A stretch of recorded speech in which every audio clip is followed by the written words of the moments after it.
Tahimik ang buong kalsada ng sitio Sumulong, isang baryong malapit sa kabihasnan ngunit tila nakalimutang pakinggan ng panahon. Sa dulo ng baryo, nakatayo ang isang malaki, lumang ngunit matibay na mansiyon, madilim sa gabi, tahimik sa araw, at tila may sariling mundo sa likod ng matataas na bakod na yari sa bakal. Walang nakatira rito, iyon ang sabi ng mga matatanda. Pero may bantay, isang binatang tila hindi nababahala sa katahimikan ng paligid. Siya si Boknoy. Tahimik si Boknoy sa kanyang mga araw. Maaga siyang gumigising, naglilinis ng bakuran, nagdidilig ng mga halaman, at tinitiyak na walang makakapasok na di-autorisado sa loob ng bakuran ng mansiyon. Sa unang tingin, isa lamang siyang hamak na bantay. Payat, kayumanggi, at laging may sunog sa balat dulot ng araw. Ngunit sa kanyang mga mata, may lalim. May lihim. Isang umaga, habang nagwawalis sa may tarangkahan, napatingin siya sa kalsada. May isang dalagang naglalakad, may bitbit na basket ng paninda. Mestisahin, mahaba ang buhok, at may ngiting parang liwanag ng araw. Si Ronet, magandang umaga, kuya, bati ng dalaga, sabay ngiti. Hindi agad nakasagot si Boknoy. Parang natulala. Magandang umaga rin, sagot niya matapos ang ilang segundo. Bumilis ang tibok ng puso ni Boknoy. Sa mga susunod na araw, hinihintay niya palagi ang pagdaan ng dalaga. Hanggang sa isang araw, naglakas loob siya. Iha, gusto mo bang uminom muna ng tubig? Mainit ang araw. Nakangiting tumango si Ronet. At doon nagsimula ang pamilyaridad, mga maikling kwentuhan sa umaga, mga ngiting may kasamang kilig, at unti-unting pagtibok ng pusong matagal ng tahimik. Pero hindi si Boknoy ang nag-iisang may gusto kay Ronet. Isang mamahaling kotse ang tumigil sa tapat ng tindahan isang araw. Mula rito, bumaba si Raymond, nakasot, may mamahaling relo, at may ngiting puno ng kumpiyansa. Si Raymond, ang anak ng isa sa mga direktor ng isang malaking korporasyon sa Maynila.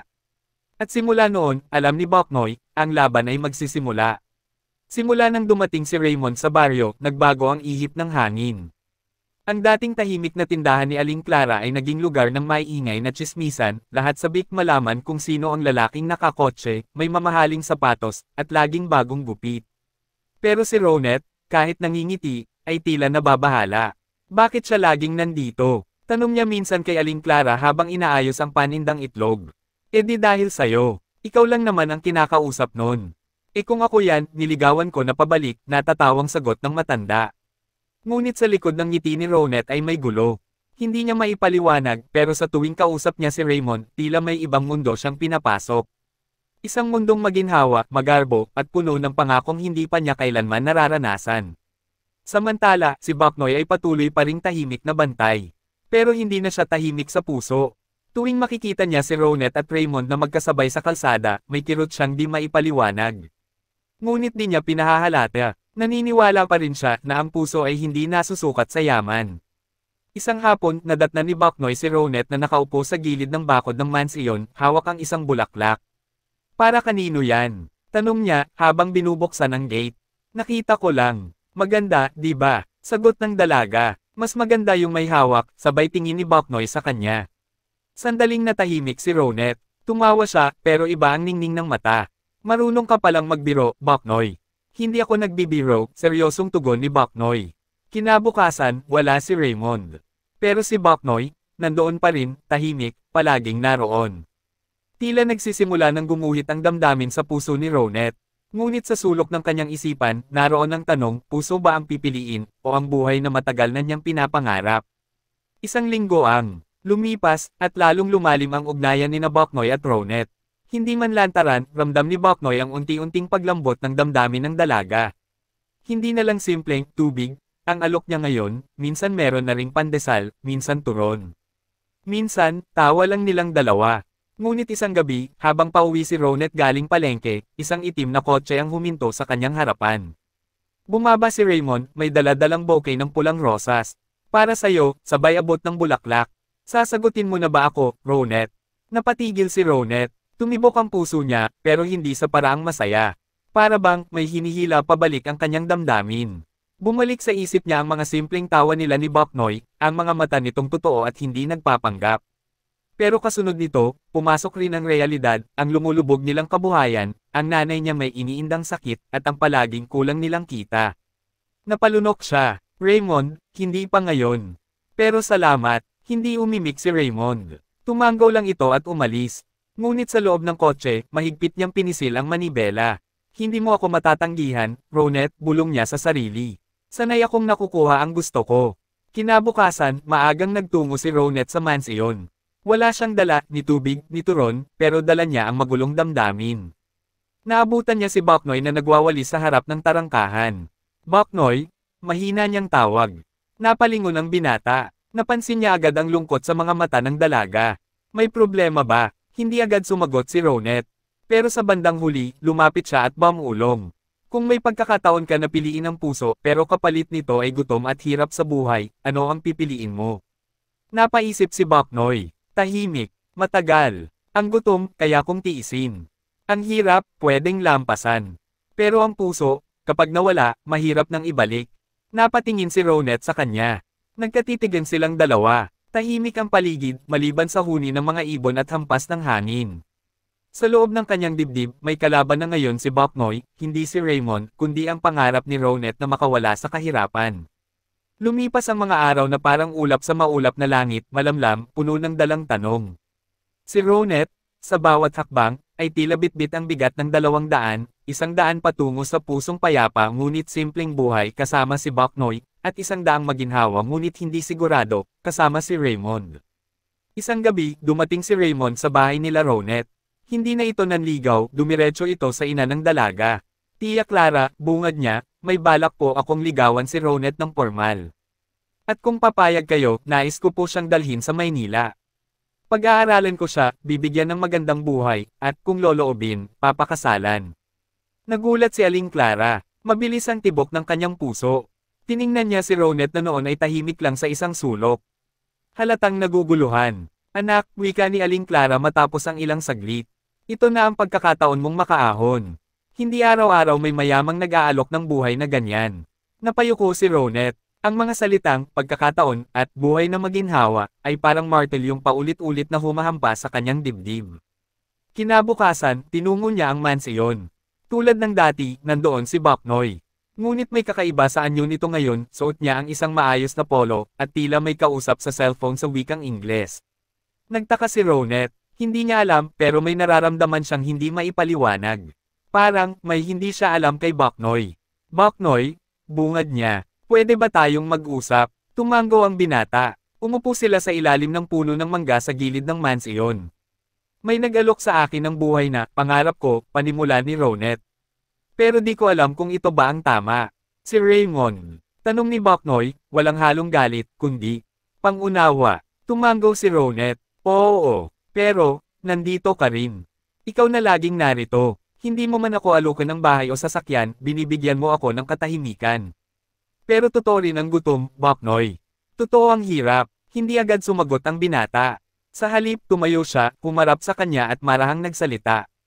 Kung ako ang pipiliin mo, wala akong maipapangakong yaman ngayon. Pero kaya kung sabayan ka sa bawat paghakbang, sa hirap, sa ginhawa, sa pag-akyat, at sa pagbagsak. Hindi ko hawak ang kinabukasan mo, pero hawak ko ang puso ko. At sayo lang ito. Lumuha si Ronet, hindi dahil sa lungkot, kundi dahil sa lalim ng pagpipili ang kailangang gawin. Tahimik ang buong gabi. Walang tunog kundi ang mga kuliglig sa malawak na paligid ng sitio Sumulong. Sa kabila nito, gising si Ronet, gising ang isipan, gising ang damdamin, at gising ang mga tanong na wala pa ring kasagutan. Sa kanyang harapan, nakahain ang 200, isang alok ni Raymond, may bahay, may pera, may kinabukasan. Isang pangako ni Boknoy, puso, tiwala, at kasamang lumaban. Kinabukasan, nagpasya si Ronet na lumayo muna. Pumunta siya sa ilog, sa lugar kung saan siya madalas mag-isip noong bata pa siya. Doon siya naabutan ni Boknoy. Hindi kita sinusundan, agad na wika ng binata. Nagkataon lang. Umupo si Ronet sa isang bato, tumingin sa ilog na tila kumakatawan sa agos ng kanyang buhay. Boknoy, bulong niya, sa tuwing kasama kita, payapa ako. Pero sa tuwing iniisip ko ang nanay ko, natatakot akong pagsisihan ang magiging desisyon ko. Lumapit si Boknoy. Umupo sa tabi niya. Ronet, hindi ako galit. At hindi ko rin mapipilit ang puso mo. Pero sana, alalahanin mong minsan, ang pag-ahon ay hindi palaging tungkol sa pera. Minsan, ang tunay na pag-ahon ay ang makalaya ka sa takot at makasama mo ang taong tapat sa'yo, sa hirap man o ginhawa. Biglang napaluha si Ronet. Hindi dahil may sagot na siya, kundi dahil lalong lumalim ang kanyang kalituhan. Samantala, sa syudad, abala si Raymond sa isang board meeting ng kumpanyang pinamumunuan ng kanyang ama. Ngunit hindi siya ang pangunahing bida sa kwartong iyon. Sa pinakadulo ng lamesa, tahimik ngunit may awtoridad, nakaupo ang isang matandang lalaki na pinakikitunguhan ng lahat na may paggalang, si Don Gregorio Buenaventura, ang tunay na may-ari ng kumpanya. Sa kanyang tabi, nakatayo ang isang batang lalaki sa suit, si Boknoy. Oo, si Boknoy, na ngayon ay hindi lang bantay ng mansiyon. Isa siyang Buenaventura, at ang mansiyon na kanyang binabantayan, ay sa kanila pala. Malapit na ang panahon, Boknoy, wika ni Don Gregorio sa kanya. Ikaw na ang magmamana sa lahat. Pero ang pinaka-importante, piliin mong maging tao bago maging may-ari. Sa baryo, isang lihim ang patuloy na lumalalim. At sa pagitan ng pag-ibig at pangarap, may pusong kailangang pumili bago pa tuluyang mahuli ang lahat. Isang gabi, biglang dumating si Raymond sa bahay nila Ronet. Hindi ito ang dating Raymond na mayabang at pakumpiyansa, ngayon, suot niya ang bestide ng isang taong may dalang desisyon. Sa likod ng kanyang mamahaling kotse ay may mga kahon ng grocery, gamot, at envelope na halatang may lamang pera. Lumapit siya kay Aling Clara at niyakap ito. Aling Clara, gusto ko pong tulungan kayo. At kung papayagan ninyo po, nais ko na pong hilingin ang kamay ng inyong anak para sa kasal. Napatigil si Ronet, parang pinako ang kanyang mga paa sa sahig. Kasal, bulong niya, tumanggaw si Raymond. Oo, sa lalong madaling panahon. Sa Maynila, magsisimula tayo ng panibagong buhay. Lumingon si Aling Clara kay Ronet. Walang salitang lumabas sa kanyang bibig, pero malinaw ang laman ng tingin niya, ito na ang sagot sa lahat ng hirap natin. Umalis si Raymond na may ngiti sa labi. Ibibigay ko sa iyo ang lahat, Ronet, huling sabi nito bago sumakay ng kotse. Lahat, basta. Ikaw ang mapang-asawa ko. Kinabukasan, hindi pumasok si Ronet sa palengke. Hindi siya lumabas ng bahay. Hindi rin siya nagpakita kay Boknoy, na buong araw ay tila naghihintay sa mansiyon na dati pinupuntahan ng dalaga. Hapong-hapo na si Ronet sa kaiisip. Habang hawak ang singsing na iniabot ni Raymond, pumikit siya at bumulong. Pangarap ba talaga ito, o kabayaran lang? Sa kabilang dako, natanggap na ni Boknoy ang mensahe, ikakasal na raw si Ronet kay Raymond. Hindi siya nagpahayag ng emosyon. Tahimik lang siyang pumasok sa mansiyon, at lumapit sa isang lihim na silid sa likod ng bahay. Binuksan niya ito gamit ang fingerprint scanner. Sa loob, isang modernong opisina ang bumungad, malayo sa anyo ng isang simpleng tagabantay. Lumapit siya sa mesa at kinuha ang isang pulang sobra. Sa loob nito, ang legal na dokumento ng pagmamana niya sa buong Buenaventura Group of Companies. Kung panahon na para ipaalam ang lahat, gagawin ko. Pero hindi para ipagmalaki. Para lang malaman niyang, pinili ko siyang mahalin kahit hindi niya ako kilala. 2 linggo bago ang planong kasal, abala na ang buong baryo. Maraming tsismosa ang nagsasabing jackpot daw si Ronet. Kung sino pa yung tindera ng itlog, siya pa ang mapapangasawa ng milyonaryo. Bulalas ni Aling Beb ang habang naglalaba. Ngunit habang lahat ay abala sa kasiyahan, si Ronet ay tahimik. Sa tuwing suot niya ang engagement ring ni Raymond, para siyang sinasakal.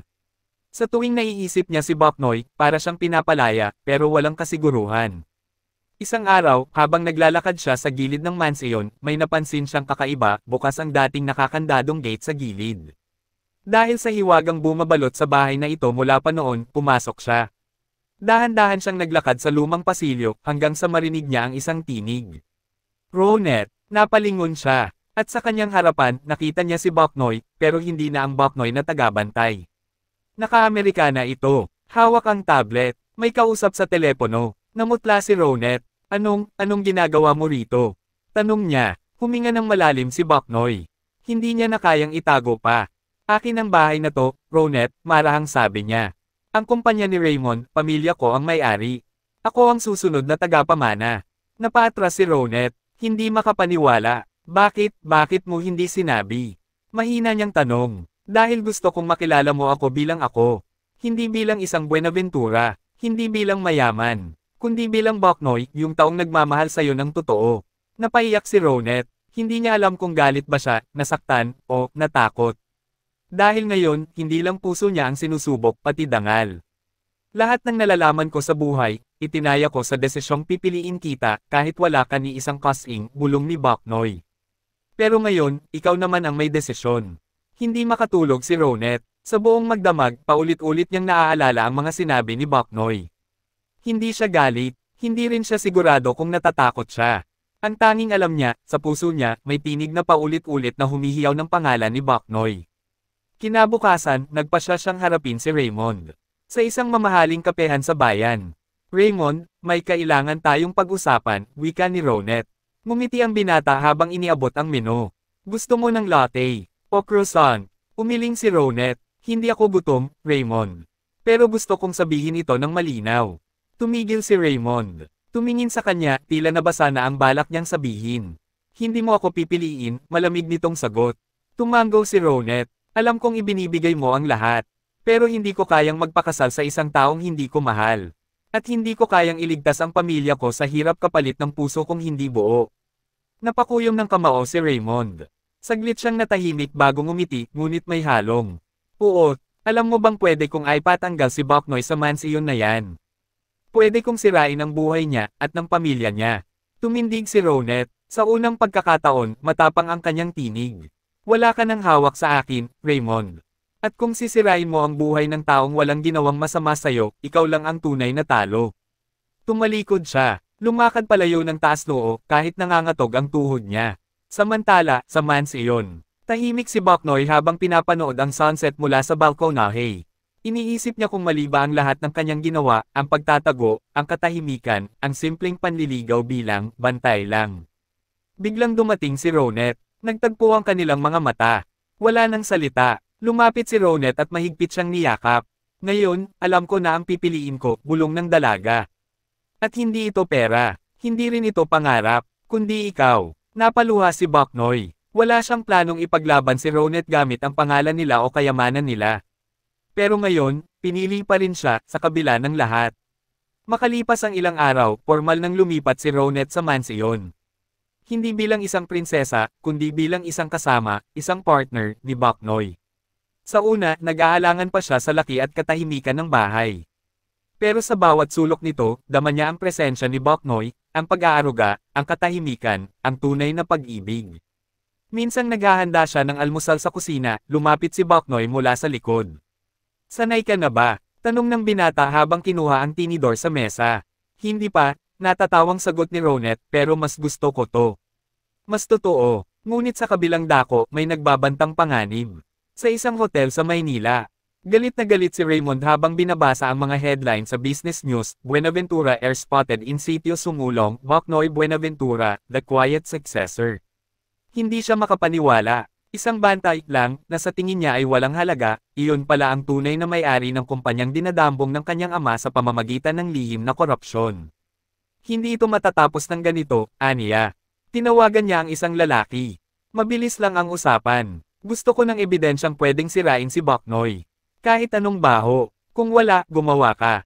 Samantala, sa mansiyon. Dumating si Don Gregorio, kasama ang kanyang mga abogado. Umupo sila sa lumang silid-aralan ng mansiyon, kung saan dating nag-aaral si Boknoy noong bata pa. Panahon na, wika ng Don. Ipapasa ko na sayo ang mga titulo. Pero Boknoy, tandaan mo, higit sa lahat ng papeles at salapi, pananagutan mo ang bawat buhay na apektado ng negosyo mo. Hindi ito pamana lang, ito'y krus na kailangang buhatin ng may dangal. Tumango si Boknoy. Nilinggan niya si Ronet na tahimik na nakikinig sa di kalayuan. Kung ang puso ko ang puhunan sa lahat ng ito, kakayanin ko. Dahil kasama ko na siya. Ngunit sa ilalim ng katahimikan, may mga matang nagmamasid, may mga lihim na pinipilit bangkelan, at may planong unti-unting babuwag sa kapayapaan. Isang linggo matapos italaga si Boknoy bilang tagapamahala ng ilang negosyo ng Buenaventura Group, nagsimula na ang mga pagbabago. Pinatigil niya ang ilang hindi makataong kontrata, itinaas ang sahod ng mga manggagawa sa probinsya, at binisita ang mga pabrika sa Visayas. Samantalang si Ronet ay hindi lang basta katuwang sa bahay, katuwang din sa mga proyekto. Siya ang tumutok sa community livelihood para sa kababaihan, bagay na kinatuwa ng maraming empleyado. Ngunit sa gitna ng mga ngiting iyon, isang email ang dumating. Headline, Boknoy Buenaventura, peke ang diploma. Ayon sa isang anonymous source, hindi raw tunay na nagtapos sa kolehiyo si Boknoy Buenaventura, ang tagapagmana ng Buenaventura Group. Sa kabila ng pag-upo niya bilang opisyal na tagapamahala, wala umano itong sapat na kwalifikasyon. Isang simpleng bantay. Ngayon nag-aastang milyonaryo. Nayanig ang opisina. Mabilis na kumalat ang balita sa social media. Sa loob ng mansiyon, nagkakagulo ang mga tauhan. Si Don Gregorio, tahimik ngunit kita sa mukha ang galit. Pinatawag niya si Boknoy at Ronet. Anong klaseng paninira ito? Tanong ng Don. Matiim ang tingin ni Boknoy, ngunit kalmado. Hindi ako kailanman nagpanggap na nagtapos. Lahat ng alam ko sa negosyo, itinuro ninyo. Nag-aral ako sa ilalim ninyo. Pero kung ito ang batayan ng kakayahan ko, handa akong bumaba. Hindi. Biglang sabat ni Ronet. Walang sino man ang may karapatang sukatin ka batay lang sa papel.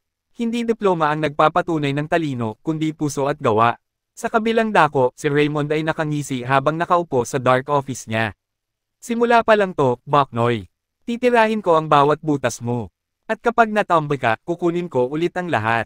Pati siya. Ngunit hindi alam ni Raymond, mas malalim na ang ugat ni Boknoy sa puso ng bayan, sa mga taong natulungan niya, at higit sa lahat, sa pusong minsang pinili ang ibang daan, pero bumalik sa tamang tahanan. Sa halip na magtago, hinarap ni Boknoy ang kontrobersya. Tumanggi siyang magpa-interview sa mga tabloid, pero isang maikling pahayag ang inilabas niya sa opisyal na social media page ng Buenaventura Group. Pahayag ni Boknoy Buenaventura. Ako po si Roberto Boknoy Buenaventura. Hindi po ako nakatapos sa universidad, at hindi ko po kailanman itinago iyon. Sa halip, pinili ko pong matuto sa aktwal na mundo, mula sa mga manggagawa, sa lupa, sa tunay na serbisyo. Ang yaman ng aming pamilya ay hindi ko kailanman ginamit para makapang-api ng kapwa, kundi para paglingkuran ang bayan. Kung ang pagiging tagapagmana ay nangangailangan ng diploma at hindi ng puso, handa akong iwan ang posisyon na ito. Ngunit kung ang paglilingkod ay nangangailangan ng tapang, dangal, at tapat na gawa, narito po ako. At hindi ako tatalikod. Isang oras matapos ilabas ito, nag-viral ang post. Libo-libong manggagawa, dating scholars, at small business owners na natulungan ng mga bagong programa ni Boknoy ang nagkomento. Hindi diploma ang nagpakain sa pamilya ko, kundi ang project na binuksan ni Sir Boknoy sa probinsya. Siya ang unang boss na nakipagkape sa mga janitor. Diploma ba ang basehan ng malasakit? Basta Boknoy, saludo kami sayo. Samantala, si Ronet ay palihim na gumalaw. Ginamit niya ang natutunan mula sa mga seminars na sinalihan niya noon sa NGO na tinutulungan niya dati. Tinulungan niya ang PR team ni Boknoy na magbuo ng #GoHindiPapal campaign, isang kilusan para sa mga Pilipinong self-taught, underprivileged, pero nagsisikap at naglilingkod. Nagulat si Raymond sa epekto, ang balak niyang paninira ay naging inspirasyon. Sa isang event kung saan dumalo si Don Gregorio, isang negosyanteng kalaban noon ng Buenaventura Group ang lumapit sa kanya. Greg, yang apo mong iyan, walang diploma, pero may klaseng hindi matuturo sa kahit anong paaralan. Yan ang leader ng bukas. Ngumiti si Don Gregorio, mapait, ngunit may halong pagmamalaki. Habang magkatabi sina Boknoy at Ronet sa ilalim ng punong mangga sa likod ng mansiyon, tahimik silang naghawak kamay. Hindi ako sanay sa gulo, ani Ronet. Ako rin, sagot ni Boknoy. Pero kung sa bawat unos, ikaw ang kasama ko, kakayanin ko. Isang charity event ang inorganisa ng mayor ng bayan para sa pagpapagawa ng bagong public hospital. Dumalo ang mga kilalang negosyante, kabilang na sina Raymond, ang kanyang ama na si Mr. Dizon, at, bagamat inimbita lang sa huli, si Boknoy Buenaventura at si Ronet. Sa simula, tila ordinaryong pagtitipon lang. Mga palakpakan, maayos na upuan, mamahaling dekorasyon. Pero sa likod ng mga kamera, ramdam ang tensyon. Sa ballroom ng hotel, lumapit si Raymond sa mesa ni Boknoy. Nakangiti, may hawak na alak. Hindi ko inakala na mahilig ka rin pala sa mga ganitong event, bantay, ani Raymond habang binababa ang baso. Tumayo si Boknoy. Hindi agresibo, kalmado, ngunit matatag. Hindi ako nandito para magpasikat. Nandito ako para tumulong. Hindi mo kailangang magustuhan yun. Napangisi si Raymond. Kahit anong gawin mo, Boknoy, hindi mo mabubura ang lumang pagkatao mo. Sumagot si Ronet, malamig ang boses, ang tunay na lalaki, Raymond, hindi nahihiya sa pinanggalingan. Kasi alam niya kung gaano kahalaga ang bawat hakbang papunta sa kung nasaan siya ngayon. Tahimik si Raymond saglit, pero bago siya lumayo, may binulong kay Boknoy. Mag-ingat ka, hindi lahat ng laban ay natatapos sa salita. Sa sumunod na bahagi ng event, ipinaanunsyo ng mayor ang Hospital Project Partnership. May bidding na magaganap para sa major suppliers ng ospital, at parehong kumpanya ni Boknoy at Raymond ang maglalaban. Biglang tumahimik ang buong hall. Isa itong laban sa negosyo na magiging simbolo ng kanilang tunggalian, sino ang tunay na may malasakit, at sino ang uhaw sa kapangyarihan. Sa labas ng event, habang sakay na sa kotse, hinawakan ni Boknoy ang kamay ni Ronet. Kung matalo tayo, ayos lang, ani Baknoy. Pero kung manalo tayo, sana di lang dahil mas magaling tayo, kundi dahil mas tama. Tumango si Ronet. Ang panalo sa puso ng tao, mas mahirap makuha, pero mas matamis. Sa isang pribadong lounge ng kanilang opisina, tahimik na nakaupo si Mr. Dizon habang binabasa ang ulat ng bidding. Katabi niya si Raymond, masiglang nagkukwento ng plano, pero hindi mapakali ang kanyang ama. 3 local supplier ang di sumali sa bidding. Bakit? Tanong ni Mr. Dizon. Umirap si Raymond. Ayaw lang nila ng kompetisyon. Natural lang na umatras ang mahihina. Natural ba o sinabihan mo silang umatras? Matalim ang tingin ng matandang negosyante. Huwag mong niloloko ang kumpanyang itinayo ko ng marangal. Dad, sabat ni Raymond, kung hindi tayo kikilos gaya ng mga kalaban, tayo ang maiiwan. Business ito, hindi charity. Tumindig si Mr. Dizon. Malamig ang boses, pero may bigat. May dahilan kung bakit may respeto ang mga tao kay Gregorio Buenaventura. Hindi lang dahil mayaman siya, kundi dahil kahit kailan, hindi siya naging ganid. Tahimik si Raymond, pero sa loob, kumukulo. Hindi mo lang ako naiintindihan, Dad. Samantala, sa mansiyon ni Baknoy. Nag-umpisa na ang pagbuo ng proposal para sa ospital. Ayon sa plano nila, ang magiging supplier ng building materials ay isang cooperative ng mga lokal na construction workers, hindi malalaking korporasyon. Mura, dekalidad, at may diretsyong benepisyo sa mga taga-bayan. Si Ronet naman ay abala sa pagdidisenyo ng Women's Health Center na isasama sa proyekto, isang ideyang agad sinang-ayunan ng mayor. Ayoko lang manalo, ani Baknoy habang kinakausap ang core team nila. Gusto kong manalo ng may integridad. Ngunit sa kabilang dako, may nakitang sulat si Raymond mula sa isang empleyado ng LGU, isang naglalaman ng kopya ng mga puntos sa technical evaluation ng proyekto. Legal ba ito? Hindi, pero hawak na niya ito. Ngunit bago pa man niya maipasa ito sa kanyang team, dumating ang isang mensahe mula sa kanyang ama. Anumang maruming galaw ang makita ko sa darating na bidding, ako mismo ang huhugot sa pangalan natin sa proyekto. Tandaan mo yan, Raymond. Sa mansiyon, magkahawak kamay sina Baknoy at Ronet sa tapat ng lumang plano ng ospital. Hindi ko akalain na ganito na pala kalayo ang narating natin, ani Ronet. Pero baka dito pa lang talaga nagsisimula ang laban, sagot ni Baknoy. Maaga pa lang, abala na sina Baknoy at Ronet sa paghahanda ng final proposal para sa ospital. May halong kaba sa hangin, hindi dahil sa takot, kundi dahil alam nilang malapit na ang isang makasaysayang banggaan. Ngunit may hindi. Inaasahang dumating, isang itim na sasakyan ang huminto sa harap ng mansiyon. Pagkababa ng pasahero, natigilan ng mga tauhan. Si Mr. Dizon. Sa loob ng mansiyon, tahimik na umupo si Mr. Dizon sa lumang sala, kaharap sina Baknoy at Ronet. Walang galit sa kanyang mata, ngunit kita ang bigat ng konsensyang bumabagabag. Hindi ako andito para manggialam sa negosyo, panimula niya. Pero bilang ama, may gusto akong sabihin. Tahimik lang si Baknoy, pero nakikinig. Si Raymond, hindi ko nakilala. Ang ambisyong minsan ay pangarap lang naming mag-ama, ngayon naging halimaw na sinusunod niya. Hindi ko itinatanggi, maraming pagkukulang ako sa pagpapalaki sa kanya. Ngunit hindi ko kayang panooring sirain niya ang mundong pinaghirapan ng mga kagaya mo. Tumingin siya kay Baknoy, diretso sa mata. Mag-ingat ka, hindi siya magdadalawang isip na gamitin ang mga taong malapit sa'yo. Lalo na si Ronet. Napatingin si Ronet kay Baknoy. Ramdam nila ang panganib. Hindi ko siya pipigilan, dagdag ni Mr.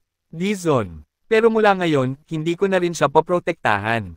Tumayo siya at nagsimulang lumakad paalis. Ngunit bago siya lumabas ng pinto, tumigil siya. Kung may pag-asa pa siyang magbago, baka ikaw na lang ang tanging dahilan. Sa labas ng mansiyon, habang papalayo ang sasakyan ni Mr. Dizon, tahimik na nakatayo si Baknoy sa beranda. Bakit niya sinabi yun? Tanong ni Ronet. Dahil alam niyang walang kinabukasan ang mundo kung ang mga uhaw sa kapangyarihan ang mamumuno rito, sagot ni Baknoy. At dahil kahit ama siya, alam niyang mali ang anak niya. Gabi bago ang bidding. Tahimik ang buong mansiyon. Abala ang core team sa pagrerepaso ng proposal. Sina Baknoy at Ronet, bagaman pagod, ay puno ng pag-asa. Tila maayos ang lahat, ngunit sa likod ng katahimikan, may gumagalaw sa dilim. 48 minuto pasado alas 11 ng gabi. Isang tawag ang natanggap ng head ng tech team ni Baknoy. Sir, may problema sa system, hindi na namin ma-access ang proposal files. Lahat ng dokumento, nakalock. Parang may malware na pumasok. Nagkatinginan sina Baknoy at Ronet. Paano nangyari yun? May unauthorized access kanina mula sa labas. Baka may sumingit na third party. Hindi sila nag-aksaya ng oras. Tumakbo si Boknoy papunta sa maliit na office sa likod ng mansyon, habang si Ronet ay kinontak agad ang data recovery expert ng grupo. Habang abala sa pag-aayos ng system, biglang dumating ang isang email sa personal account ni Boknoy. Walang pangalan, walang subject. Isang attachment lang, a corrupted version of their proposal with altered figures, showing overpricing and fake data. At sa dulo ng file, isang mensaheng simple ngunit mabigat. Let's see how clean you can stay when the mud starts flying, may initial na R sa dulo. Ngunit hindi sumuko si Boknoy. Walang oras para magalit, aniya.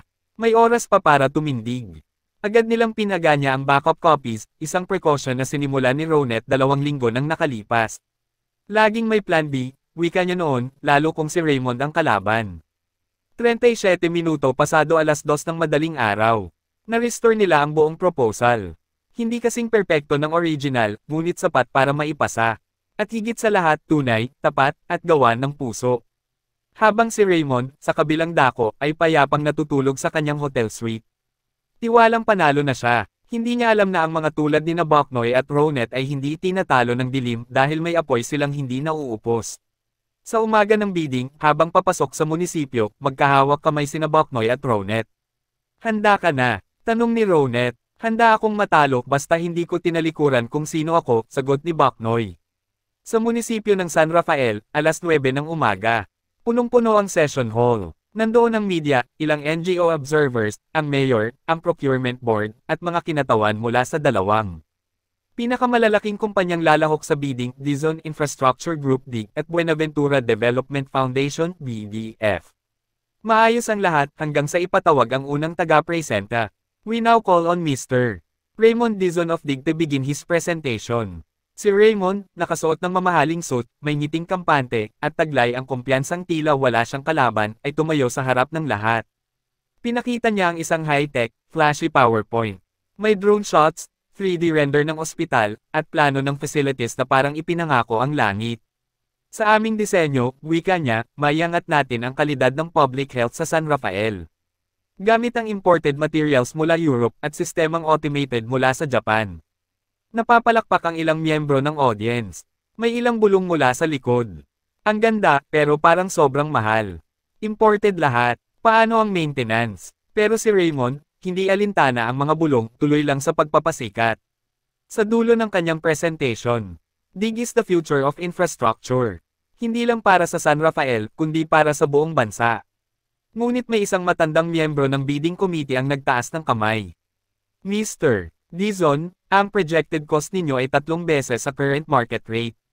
Paano nyo ipapaliwanag yun? Napatigil si Raymond. Saglit na nag-alinlangan bago ngumiti muli. Quality has a price. If you want world class, you pay for world class. Tahimik ang mga opisyales, hindi agad makaimik. Maganda ang presentation, pero may tinak sa loob. Sa gilid ng hall, dumating na rin sina Boknoy at Ronet. Hindi na pinansin ni Raymond, pero alam niyang naruroon na ang taong ayaw niyang kaharipan. Ngumiti si Ronet, malamig at matatag. Ngumiti si Boknoy, simple ngunit puno ng lakas. Next presenter, Mr. Roberto Buenaventura, representing BDF. Raymond tumingin sa kanya, may bahid ng pang-OOM. Tingnan natin kung lalampas ka sa kinas ng akin. Ngumiti lang si Boknoy. Hindi ko kailangang lampasan ang kinas, basta mas totoo ang laman. Sa harap ng session hall, tumayo si Boknoy. Wala siyang high-tech presentation. Ang dala niya ay isang simpleng folder, isang laptop, at isang projector na gamit pa ng lokal na paaralan. Tahimik ang lahat. Magandang umaga po sa inyong lahat. Simple. Walang pakyo card. Walang teleprompter. Ang ospital pong ito ay para sa mga taga San Rafael. Hindi para ipagmalaki, kundi para gamitin. Hindi para magmukhang mamahalin, kundi para maging abot kaya, at abot kamay. Unang ipinakita ni Boknoy, isang simpleng architectural design na isinama ni Ronet, practical, efficient, at may espasyo para sa expansion. Gumamit sila ng eco-friendly local materials, mas murang ngunit matibay, at nagbibigay trabaho sa mga taga rito. Ang bawat pader, ang bawat semento, may kasamang kwento ng manggagawang Pilipino. Pangalawa, ang budget breakdown. Mabilis na nagtaas ng kilay ang mga taga-committee. Mura, halos kalahati ng kay Raymond. Pero walang bawas sa kalidad. Bakit ganito kababa? Tanong ng isang opisyal. Dahil walang middleman. Dahil hindi kami kukuha ng imported kung may mas mahusay na lokal. At dahil ang proyekto pong ito ay hindi negosyo, isa po itong panata.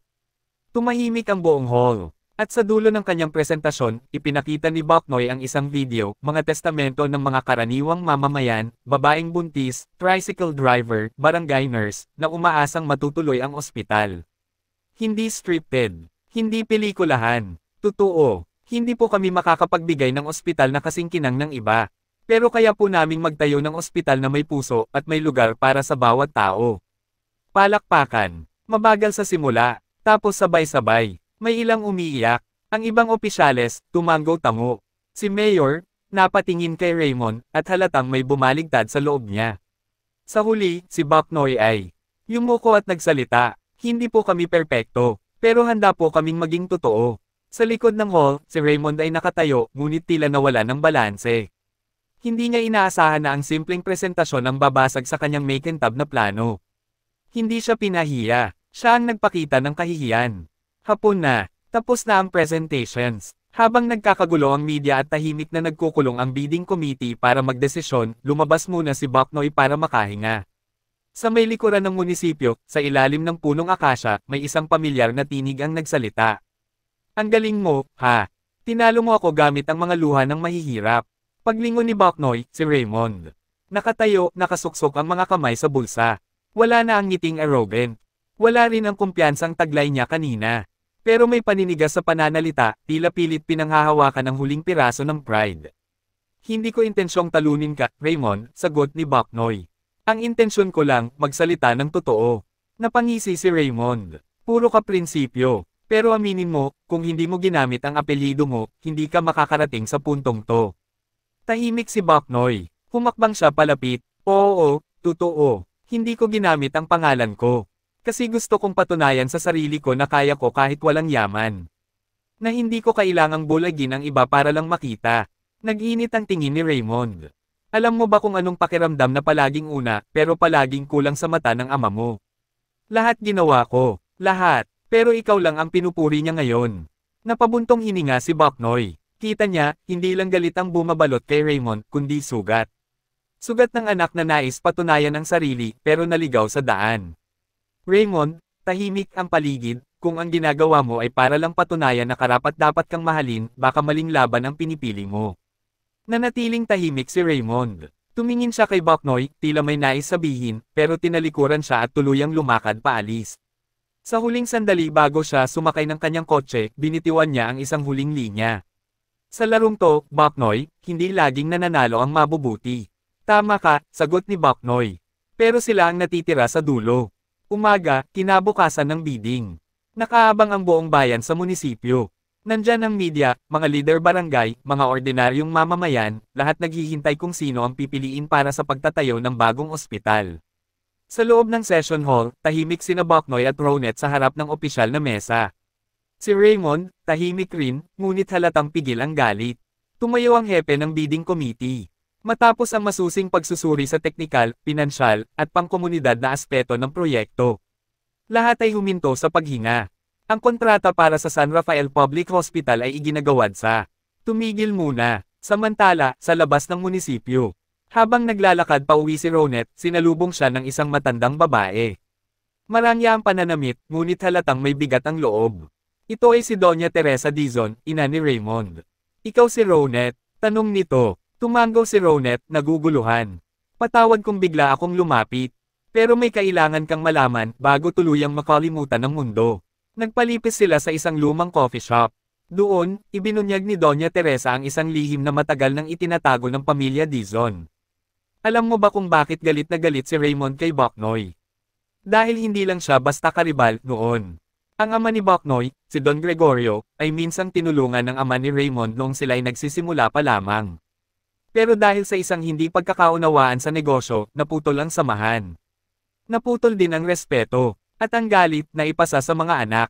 Ang hindi alam ni Raymond, ang yaman na galit niyang hinahangad, ay bunga ng tulong din ng sarili naming pamilya noon. At kung hindi lumaki si Boknoy sa katahimikan, baka sila pa ay naging magkaibigan. Sa loob ng munisipyo, ang nanalo po sa bidding ay ang Buenaventura Development Foundation.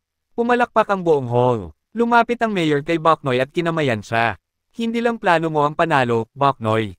Pati puso mo. Si Raymond, tahimik na lumabas ng hall, hindi na lumingon. Ang matatalim niyang mata ngayon ay basang-basa ng luha ng pagkatalo, hindi lang sa negosyo, kundi sa sarili. Lumapit si Ronette kay Boknoy at mahigpit siyang niyakap. Alam mo ba, bulong niya, mas matagal na palang pinagtagpo ng tadhana ang mga buhay niyo ni Raymond bago pa tayo magkakilala. Oo, sagot ni Boknoy. Pero ang tadhana, hindi nagdidikta ng wakas. Tayo ang pumipili kung saan ito pupunta. Ilang araw matapos ang desisyon. Nagsimula na ang paghahanda para sa groundbreaking ceremony ng ospital. Masaya ang buong San Rafael, parang piyesta ang bawat araw. Si Boknoy, abala sa koordinasyon. Si Ronette, katuwang niya sa bawat hakbang. Ngunit may anino pa ring gumagala sa paligid. Gabi ng bisperas ng groundbreaking. Tumawag si Ronette kay Boknoy. May kakaiba sa paligid ng site. Parang may mga taong nagmamasid.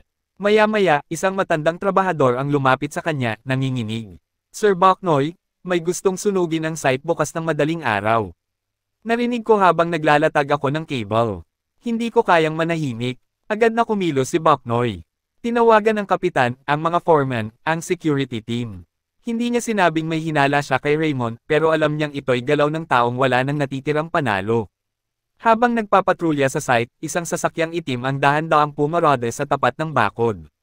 Bumaba ang isang lalaking may hoodie, may dalang garapon ng gasolina. Si Boknoy, kasama ang dalawang tanod, ay agad na sumugod.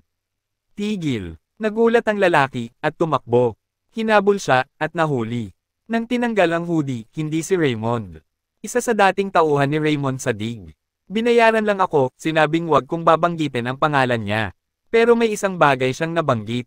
Yung samando sa akin, may utos daw mula kay Dizon mismo. Kinabukasan, hindi natuloy ang plano ni Raymond pero kumalat ang balita. Sinubukang itago ng dig ang pangalan niya, pero hindi nakalusot sa media. At sa unang pagkakataon, naglabas ng pahayag si Boknoy sa publiko. Hindi po madali ang pagtayo ng isang ospital, lalo kung may mga gustong gibain ito, bago pa man maipatayo.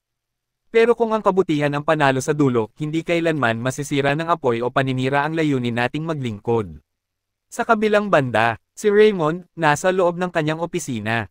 Mag-isa, inalis ang lahat ng plaques, diploma, at larawan sa dingding. Nang ibabaw ang isang lumang litrato, siya at si Boknoy, bata pa, magkasama sa isang company picnic na hindi niya maalala.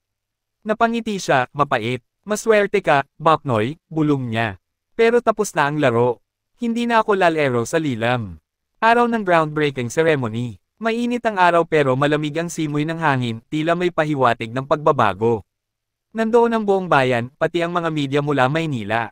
May banda, may streamer, at may gintong gunting sa gitna ng entablado.